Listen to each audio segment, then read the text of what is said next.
Yo, what's up mga kamaster? So good morning no, good morning. Ito pa rin tayo sa isla na ano tayo dito, panghabang buhay na to. So ito ngayon si bagong kapitan no.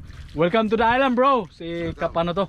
JR. Kap JR ayan no. Pang malakasan no, ayan si Kap Jory mo. Tinitira nila yung dapat tirahin no. So ano namin to? Subukan bukas sa Butang Lagun.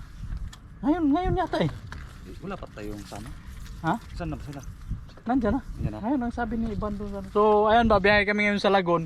Yung Blue Lagoon, napakagandang lugar dito sa Bantayan Island. First time ni Kap JR din. Oh, first time ni Kap JR. So siyempre alam naman natin pag first time virgin may kitkitan yan doon no. Yung pag first time mo talaga kikitkit ka sa mga pusti doon. Mga ganyan lang yan. Hindi naman gaano mahirap yun eh. Kitkit lang yun eh. Shout out ka muna doon pre sa mga ano mo, sa Masboy oh. Sabihin mo na nandito ka na. Shout out kay Boss Gaak, Ayan oh. kay Boss Luis, Wala na. kay Boss Dodoy. Shout out sa inyong lahat. Kay Kap Nognog. Ayun oh. Shout out sa inyo. Grabe na yan. Ito yung Mas Boy. Alright. Paano yun Dre? Maganda ba dito sa isla? Maganda. Iyo di puta. Bolindi, grabe maganda daw oh.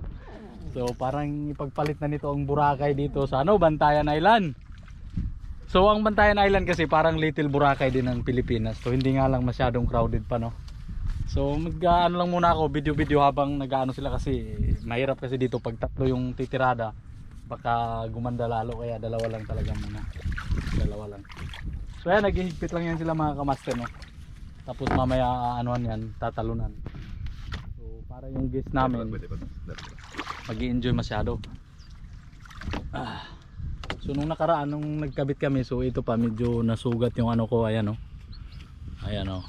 So medyo mahirap na trabaho to pero konting hirap lang naman, ayan oh. Nihigpitan lang oh. Aarangkada namin to mamaya kasi may video shooting kami. May video ba ano to? Oo, kahapon. Tapos ngayon tuloy-tuloy.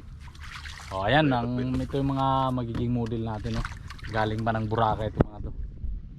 Ito sila talaga yung napili galing sa Boracay kasi ito yung mga isa sa mga pangmalakasan doon. So, yung mga malalakas na nilalang lang yung kinukuha ng Bantayan Island kasi siyempre hindi pwede yung mga mahihina dito Dre. Eh siyempre hindi mo kasama dito yung girlfriend mo.